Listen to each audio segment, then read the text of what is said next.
Oi, gente, tudo bem? Meu nome é Alice Maria e eu sou membro do PET de Ciência da Computação da Universidade Federal do Rio Grande do Norte. E hoje eu vim apresentar a segunda aula, o segundo vídeo sobre o nosso curso de processamento de imagens utilizando o OpenCV. Alguns conceitos básicos de processamento de imagens e como ele se dá, tendo em vista alguns de seus atributos, como uma imagem funciona, além dos sistemas de cores que vão ser importantes para entender como as cores se comportam em cada sistema, quais são usados, quando você vê um sistema diferente do tradicional, que é o RGB, você saber como lidar, tá bem? E como diferenciá-los. Então, são todos fatores importantes para o processamento de imagem.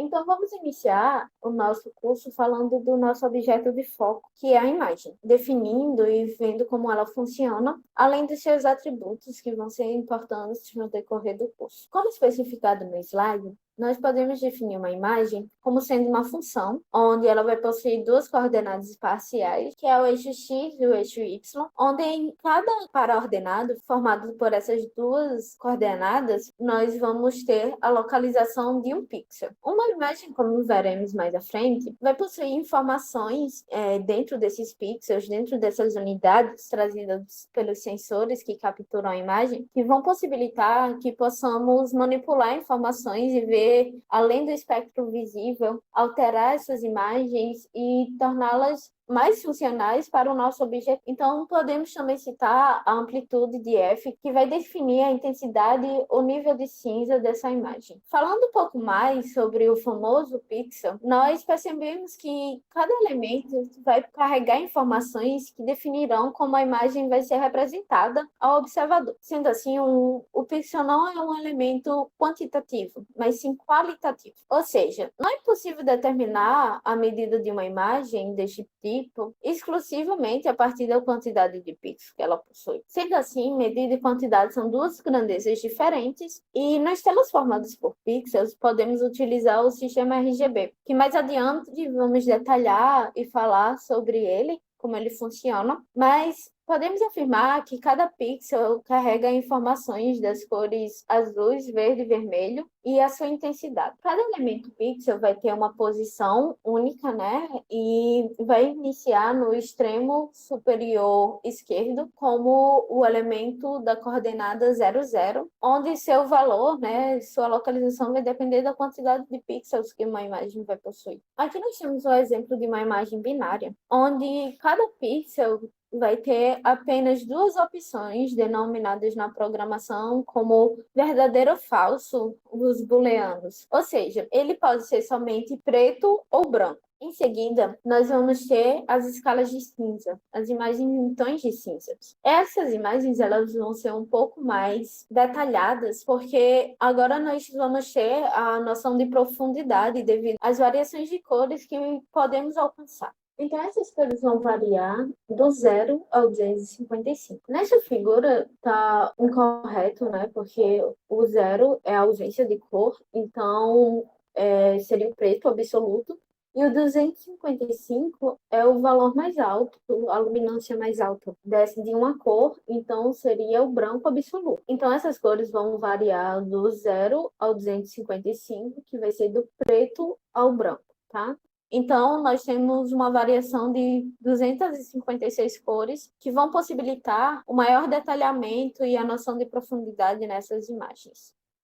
Agora, finalmente, chegando nas imagens coloridas, nós podemos definir de uma forma um pouco diferente as imagens também chamadas de multibanda. As imagens coloridas, elas serão uma função tridimensional, na qual seus parâmetros, né, o parâmetro de cada pixel, as informações carregadas por cada pixel, vão mudar de acordo com o sistema de cor utilizado. Então, por isso é importante que possamos conhecer os sistemas. Então, por isso é importante que possamos conhecer os sistemas de cores. Por exemplo, numa imagem colorida utilizando o sistema de cor RGB, nós vamos ter três imagens multibanda, variando do vermelho, os tons de vermelho, o azul e o verde. Então, cada pixel desse vai levar as informações das quantidades de vermelho, de azul e de verde. Onde na primeira imagem, como nós temos exemplo de 4 pixels, pixels, onde um desses pixels, o do superior esquerdo ali, nós temos as cores de vermelho, 152 a quantidade de vermelho, 180 a quantidade de verde e 132 a quantidade de azul. Então, essas cores juntas vão definir essa cor em específico, um verde bem clarinho. Já no último ali, o quarto, no inferior direito, nós vamos ter 14 de vermelho, 21 de verde e 0 de azul. Então, essa vai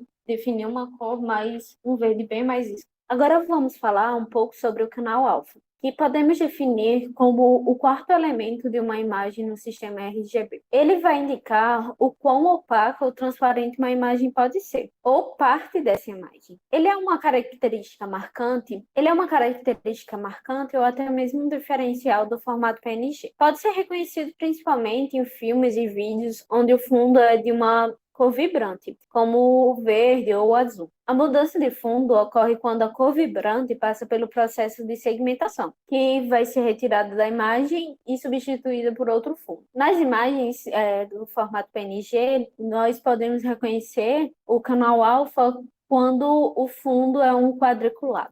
Dessa forma, agora vamos abordar sobre o tópico de aquisição de imagens. Tendo em vista que, como dito anteriormente no primeiro vídeo, os sensores vão captar as ondas eletromagnéticas específicas para cada caso e objetivo. Sendo assim, uma imagem pode ser obtida de diversas formas, mas a que estamos interessados é gerada pela combinação de uma fonte de luz e a sua reflexão, ou absorção pelos elementos que compõem a cena que estamos nos apresentando. Essas fontes de energias podem ser geradas por ondas eletromagnéticas, onde elas serão refletidas pelo objeto ou transmitidas e direcionadas para um fotoconversor. Assim, quando queremos tirar uma foto de um objeto, as ondas batem nesse objeto e são refletidas e absorvidas por um fotoconversor. Por exemplo, quando temos uma árvore iluminada pelo sol, essas ondas emitidas pelo sol batem nessa árvore, que é o nosso objeto, e são refletidas ou absorvidas. No caso das ondas que são refletidas, elas são absorvidas pelo fotoconversor, que neste caso pode ser uma câmera digital tradicional, que vai trabalhar como o nosso fotoconversor. E o resultado desse processo será uma imagem digital. Na imagem desse slide, temos o esquema que representa o espectro eletromagnético.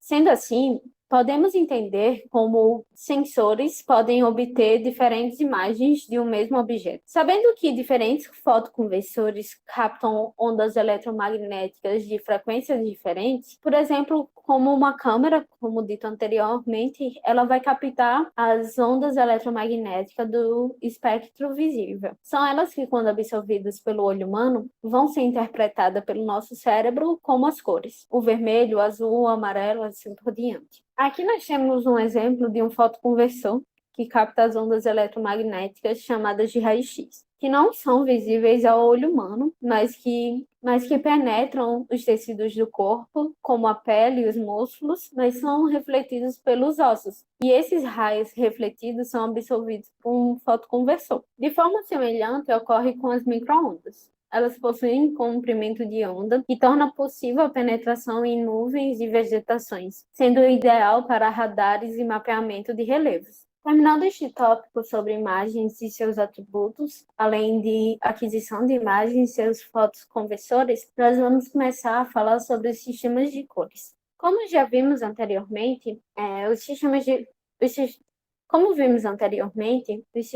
cores têm grande relevância no processamento de imagem. O primeiro sistema de cores que vamos trabalhar, e o mais conhecido, é o sistema RGB. Ele é um padrão aditivo, ou seja, as cores são formadas por luz, e utiliza da combinação da adição de cores para produzir outras. Quando sobrepomos duas ou mais cores do sistema, o resultado será uma cor primária. Caso sobrepusermos as três cores, teremos como resultado branco, possibilitando assim a geração de 16 milhões de cores diferentes. A sua utilização é indicada para meios que emitem luz, ou seja, sistemas eletrônicos. Uma cor no modelo RGB pode ser descrita pela indicação da quantidade de vermelho, verde ou azul, formando a sigla RGB em inglês, né? Os valores das cores são habitualmente apresentados em números decimais ou em números hexadecimais, variando do 0 ao 255 no sistema decimal. Na imagem à direita, nós temos a representação de como funciona em um plano tridimensional o sistema RGB, possuindo nos eixos principais o azul, o vermelho e o verde, que vão dar origem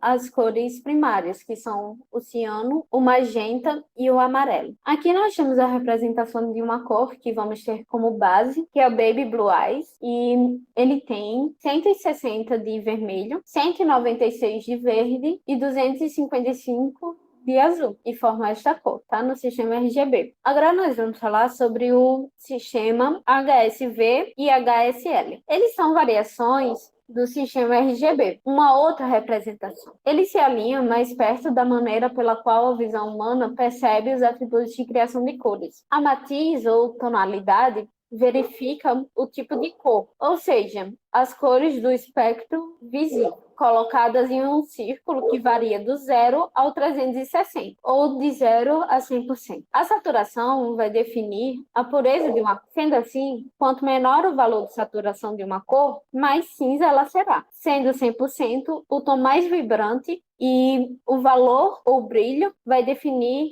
o brilho de uma cor. O formato em cone, à direita do slide, né, na figura direita do slide, é a representação desse sistema, um pouco diferente dos outros, do comum, porque, como eu disse, a matiz ela vai definir, porque, como eu disse, a matriz vai ser definida a partir de um círculo que varia do 0 ao 360. E nos outros eixos, nós temos a saturação e o valor. Aqui nós temos a mesma cor, representada anteriormente com RGB, mas agora definindo o sistema HSV, possuindo 217 de matiz, 100% de saturação e 81% de luminância, de brilho. Agora, o sistema CMYK vai ser formado pelas cores ciano, amarelo, magenta e o que pode ser considerado preto. Ele foi criado a partir da mistura de pigmentos que absorvem a luz, sendo chamado de subtrativo. Ele é um sistema importante porque é usado na impressão, mas pode ser definido como um sistema advindo do RGB, mais adaptado à coloração. O espectro de cores do CMYK vai ser significativamente menor que o espectro do RGB. Tendo isso em vista, muitas cores que vemos no monitor não podem ser reproduzidas em um material impresso. Você pode se perguntar também por que a cor preta representada pelo Ki no sistema, na sigla do sistema, né? Até porque a junção de cores vai originar o preto, né? Porque a sobreposição das três cores pode danificar o material, como o papel. Então, essa cor já vem pronta para ser incluída numa impressão. Nós temos a representação tridimensional do CMYK, muito parecida com a RGB, porque ele vai ser apenas adaptado para as pigmentações. E a sua representação ocorre da mesma forma que o RGB, através de números decimais ou em números hexadecimais. Aqui nós temos a Blue Eye, a nossa cor, tendo como padrão, e ela vai receber valores de parâmetros muito diferentes do RGB, porque ela é adaptada para a impressão, para a pigmentação. Então, ela vai ter 37 de ciano, 23 de magenta,